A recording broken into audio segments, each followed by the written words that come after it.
What's up, everybody, and thanks for tuning in to another episode of Between the Cons.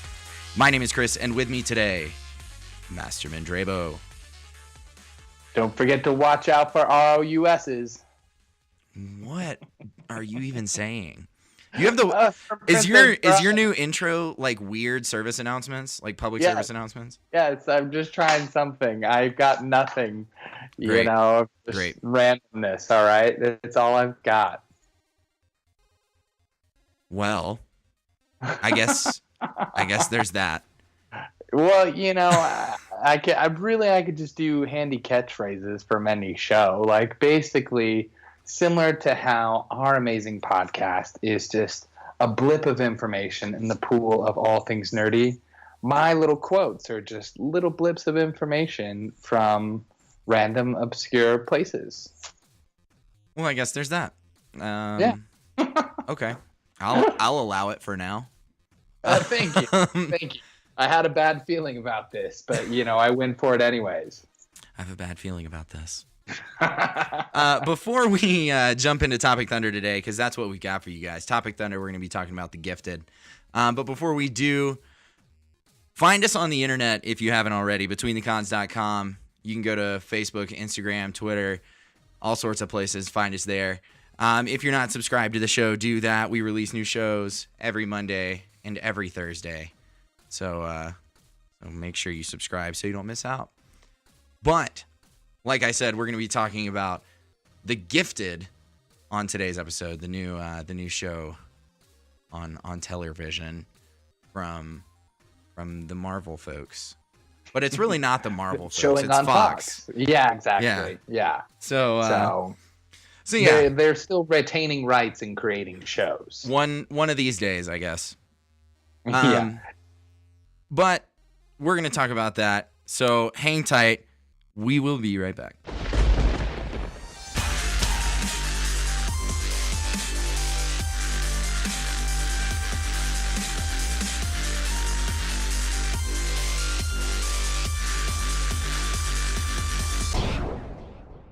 So, Topic Thunder. We're talking about Exposed and talking about Exposed. We're just talking about the first episode of the show, which is called Exposed.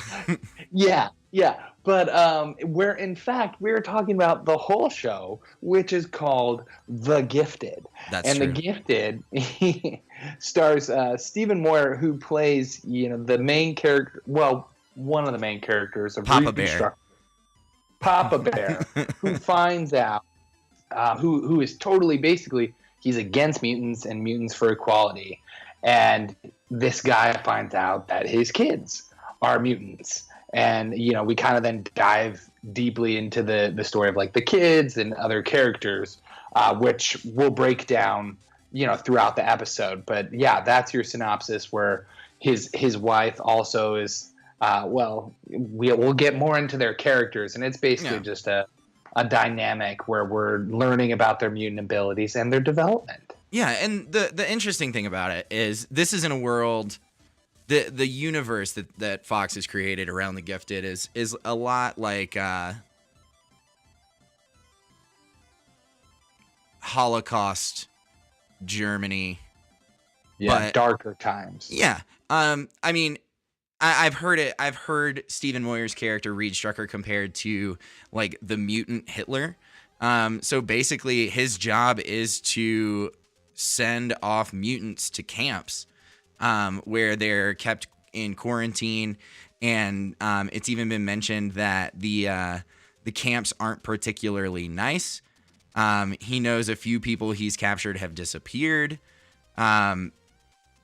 So it's not a super cool thing. So when they find out that that the kids are mutants, obviously they go on the run. So the show is really great. I am a big fan of it so far. It reminds me a lot of a show that came out a few years ago called The Tomorrow People, which was actually a remake of a much older show, but kind of has that same feel where you have these mutants and or these special power, like people with special powers, and Well, no, aren't they the mutants? Doesn't Fox own that, right? Right. Well, I was just in comparison to Tomorrow People. Got it. Sorry. Yeah. Tomorrow People was almost the same concept. You have this group of people Yeah. with special powers living underground, both literally and figuratively, trying to stay out of the way of the law that is out to get them, basically. Yeah.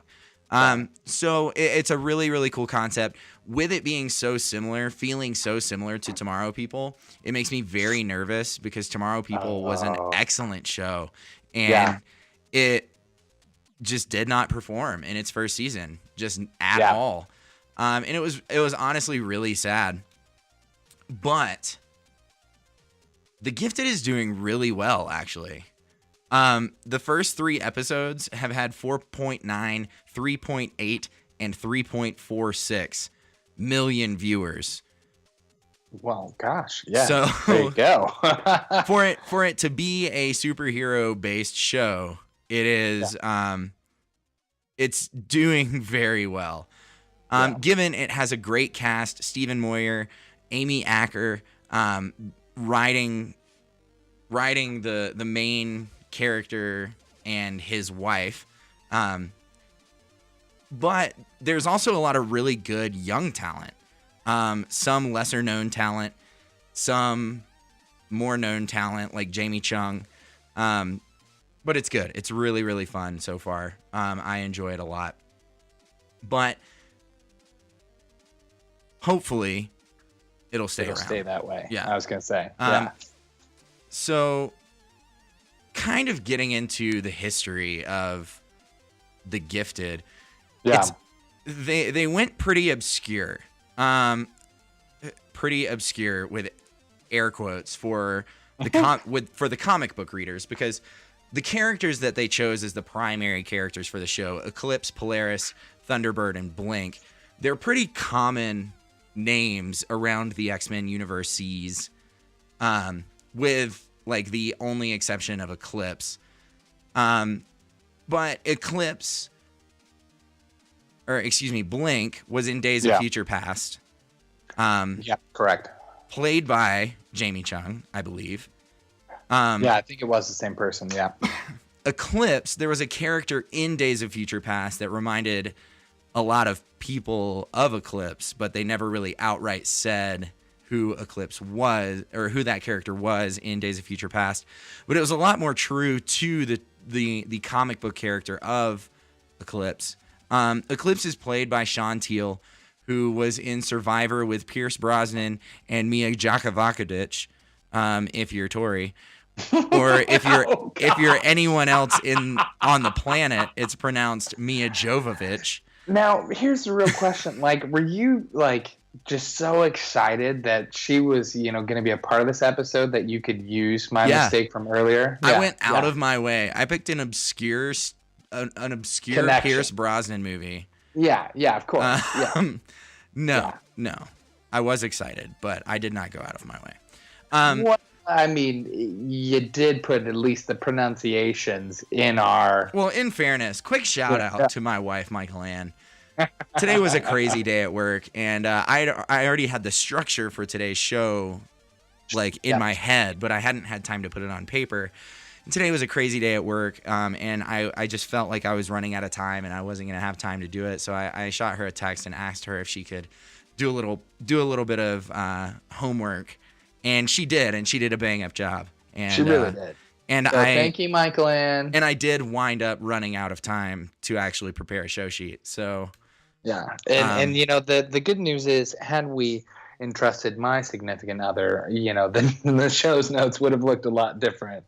Polaris, I would be really interested. Would have been about the ATVs, Thunderbird about the car. Blink, I don't know. Eclipse would have been about the solar eclipse. Just would have been a lot more literal rather than fanciful. Yeah. Right. So, but Sean Teal, Sean Teal plays Eclipse, and Sean Teal does a great job. The first episode, there were a lot of moments that I was not really sold on. Yeah. On his performance, but he he has really started to come out of his shell. And I think it's because in the first episode, we were introduced to his character. We were introduced to this underground group of mutants. So I think it was played to be that way. Like, it was played up to be kind of a weird performance. This guy that you're not really sure, like, you're not supposed to know how you feel about him. But Eclipse's real name is Marcos Diaz in the TV show. He's very loosely based on Roberto da Costa, who is in Earth 616, which is the primary X-Men universe. But Eclipse is actually a part of the Age of X universe, which is 11326. If you want to get super technical, I feel like we're talking about mutant classifications again. If you haven't heard that episode, I riff a lot on universe numbers in the Marvel universe. And it's painful. And we did the same thing. You and I did the same thing, actually, when we did the Understanding Apocalypse episode. Yeah. And you could just go on and just different timelines, universes, and all that jazz. But he's got a cool power. He has photokinesis is what it's called, but basically he has the ability to control light. In the show, one of the things in the first episode, he throws these like little balls of light at these like robotic spiders. And the robotic spiders are like, they're almost like attack dogs. Sentinels?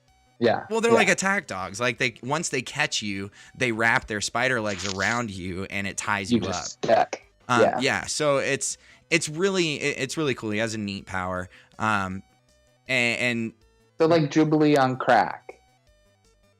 Yeah, Jubilee. If Jubilee's power was more than Sparkle. So the Dazzler. Right. A concentrated Dazzler. That's what it is. Okay. Yeah. But he's really cool. Roberto da Costa in Earth 11326 is only around for the Age of X. He doesn't show up. I mean, that universe is only around for the Age of X. So he doesn't have a huge presence as Eclipse in the comic book universe. But even still, the character is very different. He looks like an Eclipse. Like his body is like all black, and then he has like this light aura that comes around like as like a outline. But it's really neat. He's a really interesting character. The photokinesis is a really, really interesting power to see as for someone who is essentially the leader of the group. But at the same time, I guess that's the same with the optic blast of Cyclops. But yeah, he's the kind of leader of the gifted in the show, and there are three other primary mutants that Tori is going to talk about now, and I'm going to provide a lot of feedback on.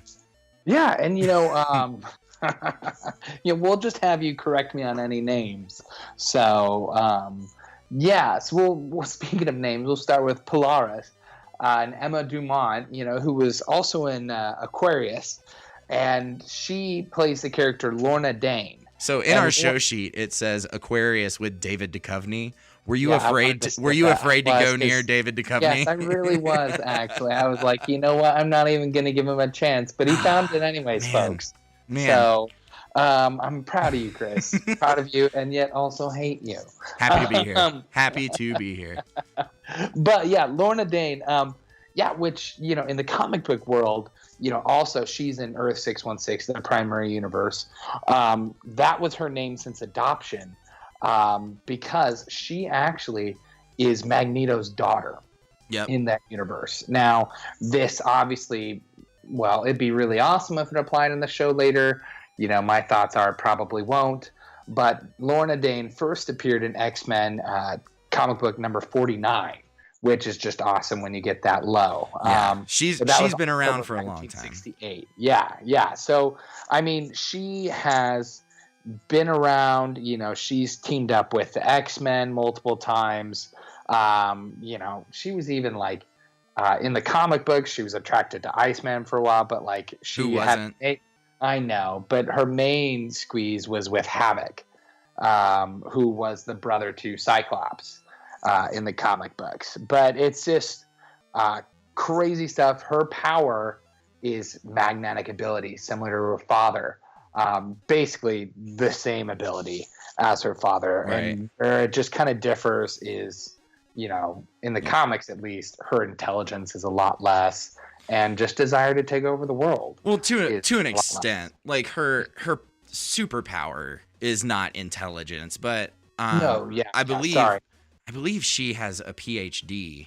She does, yeah. She's actually or a master's degree in geophysics, which is insane. Which is just awesome. And I love that we said that at the same time. Yeah. That was cute too. Yeah. But she has really different powers in the show. So in the show, at least from what we've seen, from what I've seen, excuse me, I will say this: I've only seen the first episode and part of the second episode. But that being said, I like the show enough to be able to feel I can talk about it. Yeah. But her power in the show is. And it might be in tune with her magnetic field manipulation, but there's one scene where she actually loses her mind on a cop because the scene happens and a cop hurts someone in the group and she goes nuts. And it seems a lot more like telekinesis where she uses her mind to grab him essentially and slams him in the side of a dumpster over and over and over again until the rest of the group comes up and tries to break her focus, and then she finally gets hit by a cop. It's crazy, another cop. Yeah. But it's crazy. Maybe that cop had a lot of iron in his meals previous. Maybe. Yeah.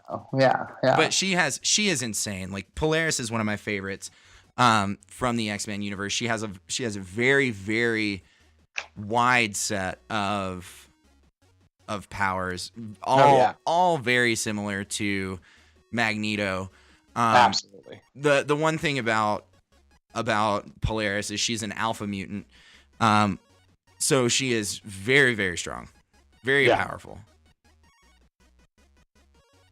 So that's and she, to the point where I think in one comic universe she basically kind of brought, in some ways helped bring the end to Genosha, just other crazy stuff.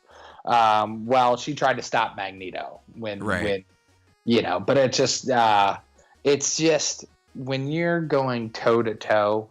One with Magneto, who is also your dad, Magneto, who is altered the EM field of our Earth. That just says a lot about you, at least in the comic world. Oh, for sure. So yeah. So who we got next? Yeah, we got Thunderbird. Gosh. And it's just God love them, just for their just creative names. But I'll say this. In the late 60s and 70s, Marvel just had its racist string, man. Well, no, not racist. I legitimately think it was with good intention. Well, sure. I think they were trying to involve more racial not racial characters, but ethnic characters.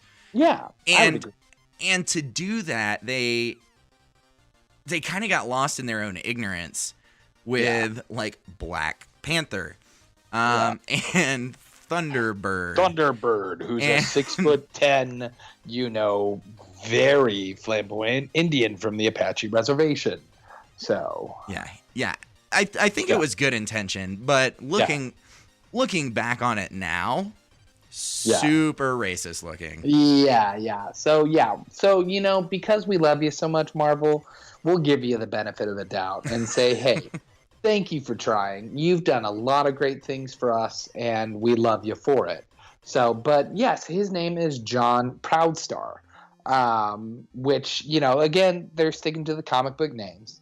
So John Proudstar, his first appearance, which is the best part, is Giant Size X-Men issue #1 in May of 1975. Yep. Which is just good times, man.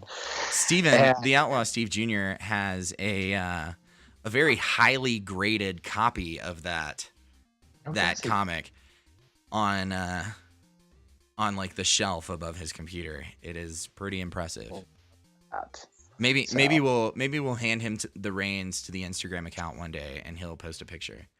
Ooh, I think he can handle that. That'd be pretty sweet. So yeah, because we know he's listening.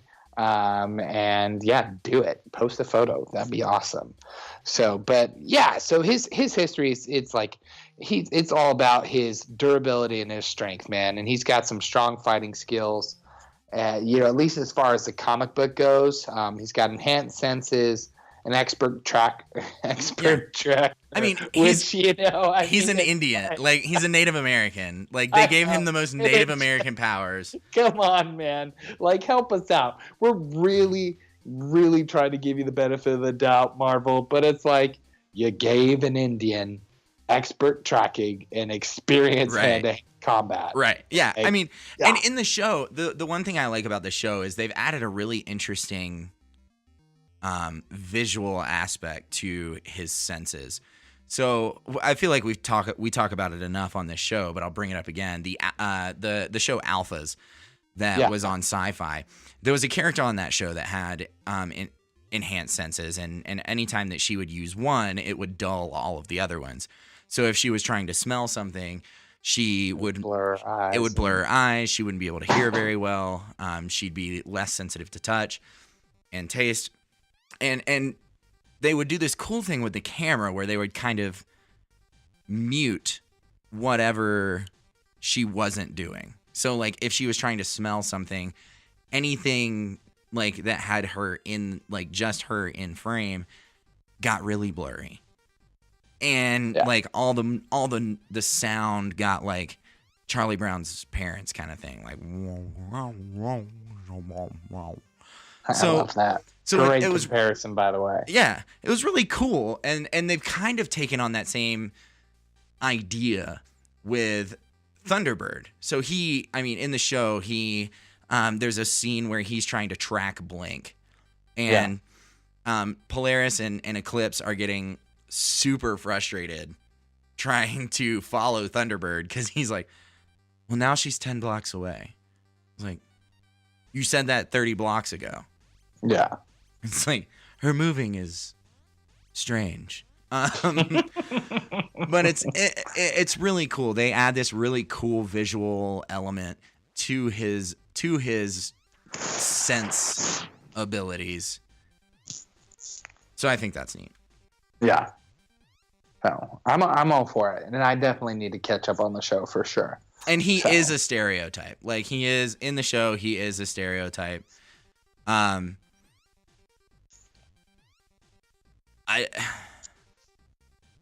just gonna leave it at that. He's a stereotype. There you go. Yeah. So, well, and then the other main one is Blink. Jamie Chung, who's Big Hero 6, Sucker Punch, and 2 of the 3 Hangovers. Plays, is Clarice Fong, and she plays, Blink with this power of teleportation. And Clarice Ferguson is her name in the comics. First appeared in the X-Men Days of Future Past. Not first appeared. She first appeared in the movie world in X-Men Days of Future Past. Right. Right. And then she was in Earth 295. Her first comic book appearance was X-Men Alpha in 1994. Something like that. And it's like she actually lived in a world in an alternate reality where Apocalypse ruled supreme. Right. So like her parents in the comic books and her brother died actually in like a death camp of Mr. Sinister, who's a horseman of the apocalypse. And, so her backstory is pretty cool in the comic books where, she's actually rescued by Sabretooth and Weapon X and which were like the good guys in that generation. And she trains under Magneto. And that's how she learned to control her powers. And, so like in her story, she ends up fighting Apocalypse, and her world ends. And just as it's about to end, she gets pulled out of her universe by this ultra mutant called the Time Broker, and she becomes like a part of this, basically similar to Legends of Tomorrow's, but it's a mutant group called the Exiles.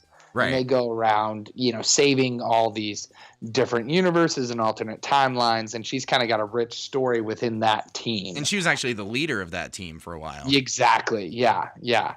So, so she worked with like this device known as a Talus, and she would use her like teleportation powers to transport the team throughout all these various things. So, and I won't say, like she ends up, well, no spoilers in case you actually go look it up, but yeah, she has, just kind of a really cool adventures with the Exiles, and I really enjoyed that series when I was younger. Yeah, and I really like Blink in the show, Days of Future Past, and the show.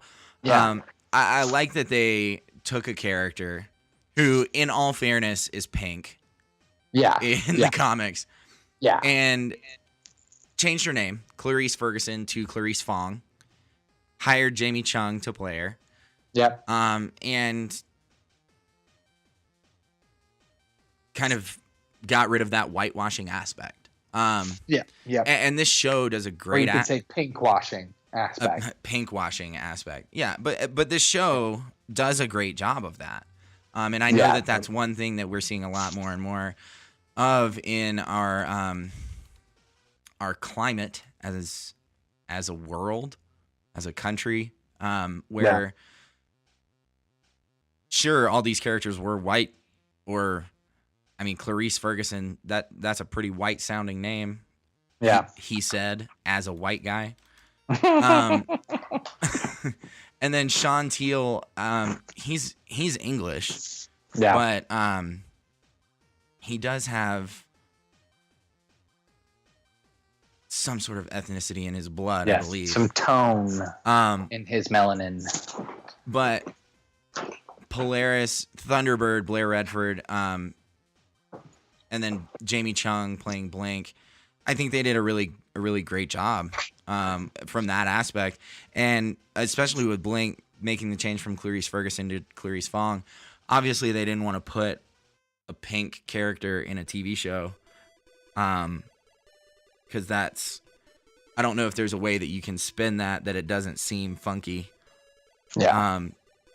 But I think it's really cool that they were able to do that and do it well. Yes. Yeah.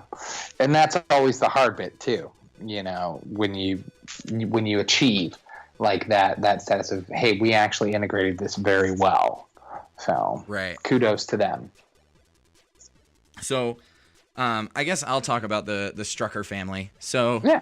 The Strucker family, Reed, Caitlin, Andy, and Lauren. Reed, like we talked about earlier, he's the district attorney that is the opponent of mutants.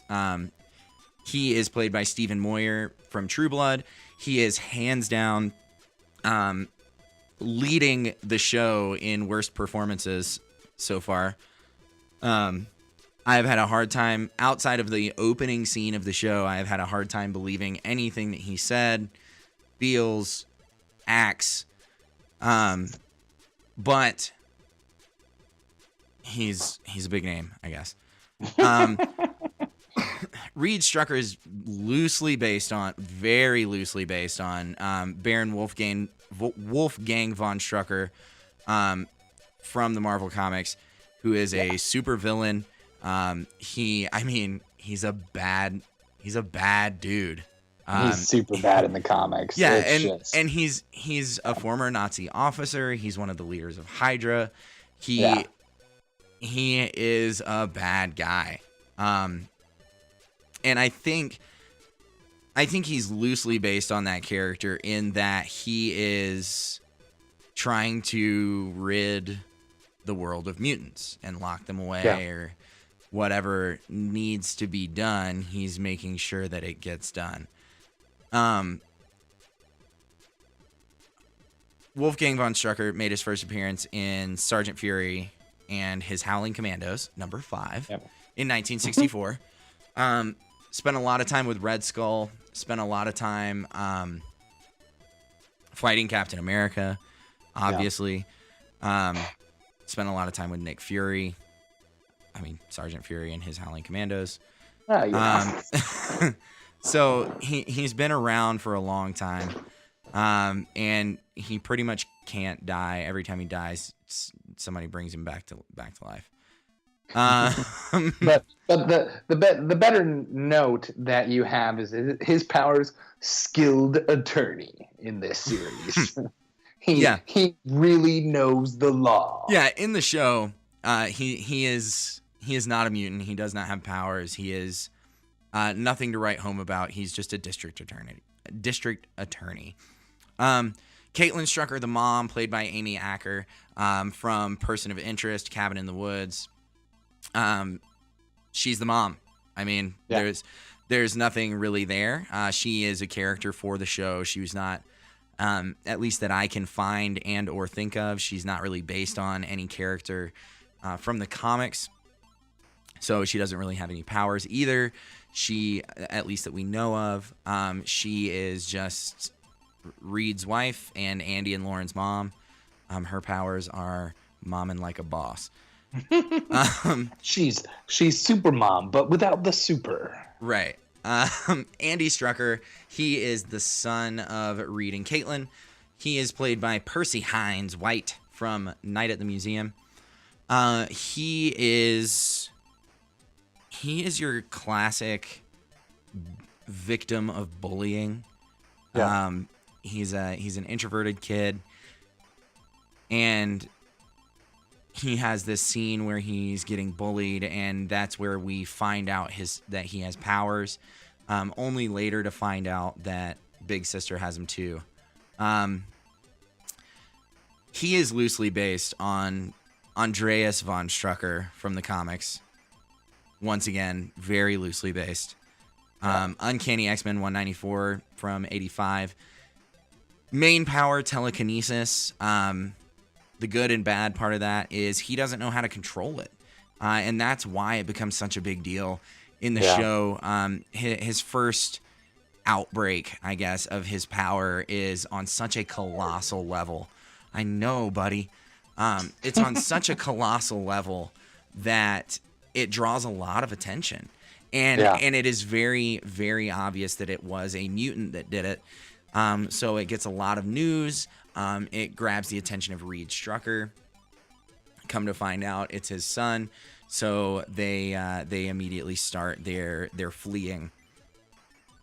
Last one, Lauren Strucker, played by Natalie Allen Lind. She's from Gotham. She was also on the Goldbergs. Loosely based on there it is, on Andrea von Strucker. So you've got Andreas and Andrea von Strucker, also making her appearance in Uncanny X-Men 194 and 85. Her powers are force field generation. So she is kind of the from a power standpoint, she is on the same tier as like Invisible Woman. Like she creates these like really strong force fields. In the first episode, they're trying to get away. Blink is trying to open a portal and to make sure everyone stays safe from these little like robo spiders. Lauren Strucker creates a force field around them all. Really neat power. Really cool to see young characters on a TV show with superpowers. It's not something, I feel like it's not something we see a lot of anymore. And it's not something we see a lot. Well. Right. Yeah. I mean, Tom Holland did a great job in Spider-Man Homecoming. Spider-Man. Yeah. But the show revolving around like a younger age group of people that are all superhuman in some way or another and are figuring out their powers and are faced with adversity on a daily basis. I think it's a really neat show. I think there's a really powerful message in the show. And honestly, I think it's got what it takes to go the distance. For it being a sci-fi show, it's already got that going against it. But I think that this show, with the cast, with the way that the story's unfolding so far, and frankly with the performances, I think that it has a lot going for it. So I'm really excited to see where it goes. I just hope that we can have something a little less campy on television that revolves around superheroes. Yeah, exactly right. Just something of depth of characters, depth of story, rather than just, oh, hey, we can do really cool things. Rather than attempts at depth of story. Yeah. So. But either way, Gifted is really awesome. The Gifted. So, Gifted is a movie that starred, I think, Chris Evans. That came out like last year. Yes, and then his daughter's super smart and all that. Yeah. So you could say she's gifted, but not the gifted. Right. Okay. The Gifted is a great show. What we want you to watch. Yeah, great show. Check it out. Let us know what you think. If you've watched it, give us some feedback. What do you think on the show? Do you like it? Do you hate it? Do you want it to stick around? Have you not had a chance to watch it yet? But yeah, that's pretty much it. I mean, I think it's a great show. I think everybody should watch it, especially if you're a fan of superheroes. It's definitely a new take on it, which is really nice. But all of that being said, I think we should depart from Topic Thunder and talk jams. What's your jam?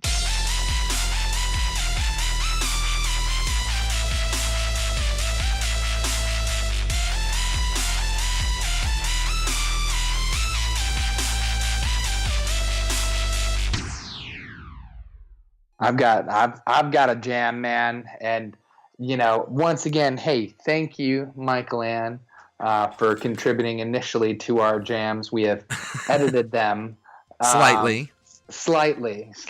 So, as people may know or may not know, I forget if I think I mentioned it. Yeah, you've totally my wife mentioned is pregnant. it. Yeah, I've totally mentioned it like every time. I'm sure. Yeah, every time you've been on the show ever since. Yeah. It's kind of an all-encompassing thing that my wife is pregnant, and Chris, Michael Ann put your hot wife as being awesome.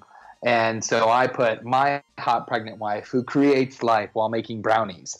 But my main hot jam right now, as if you were listening to our last episode, I've moved to Indiana and bought a home there that, it doesn't need a ton of maintenance, but it's little maintenance where I've, had to learn how to do it, like draining a water heater, help building a fence, and then for the baby, we're building IKEA furniture. And so actually trying to be capable to do those things also as a way of saving money, because them babies ain't cheap.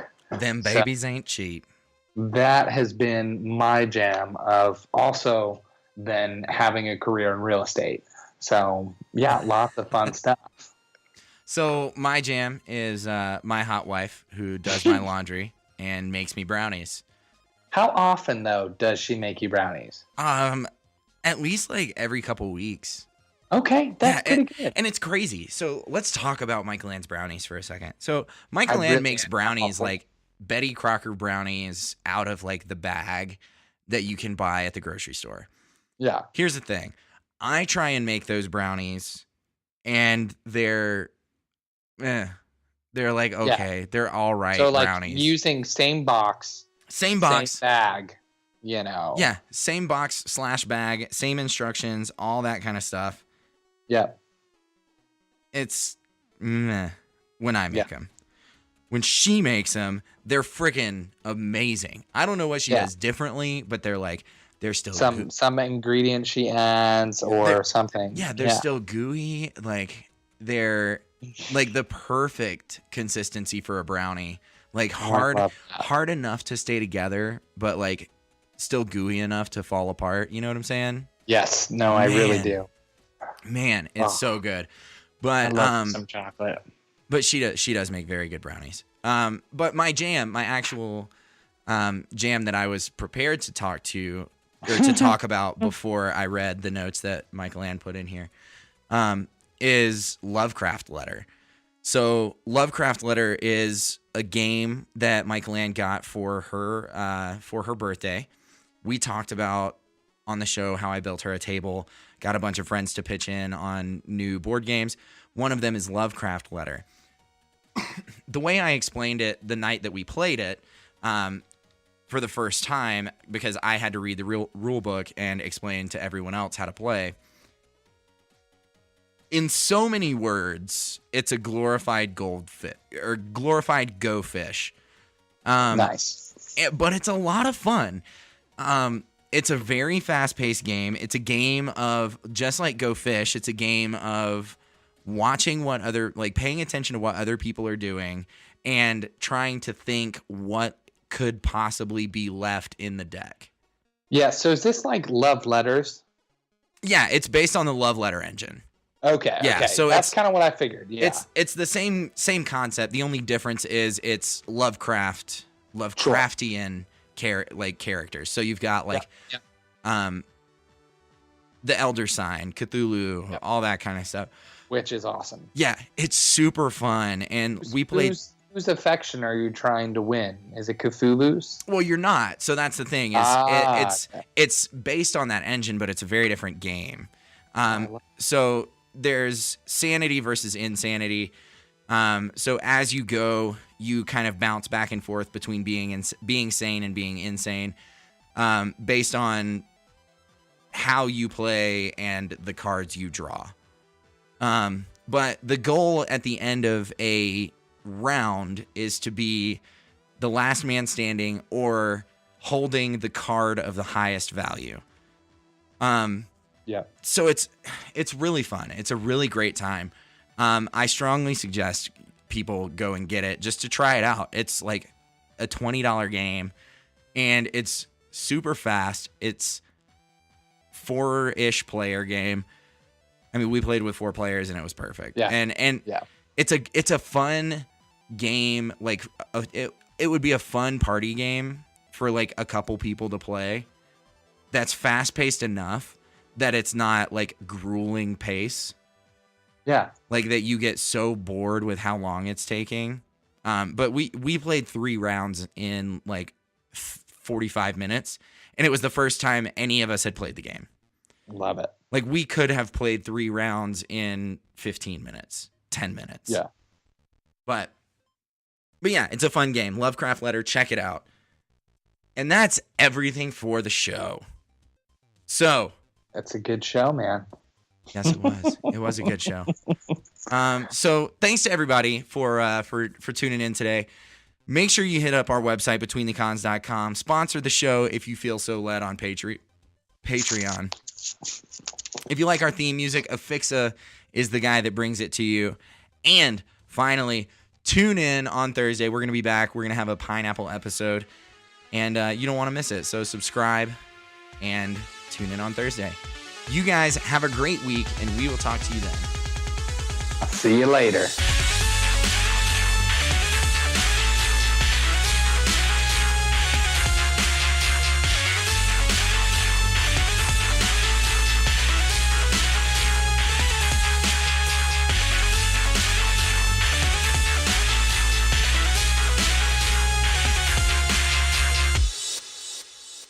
I feel like you need to leave that.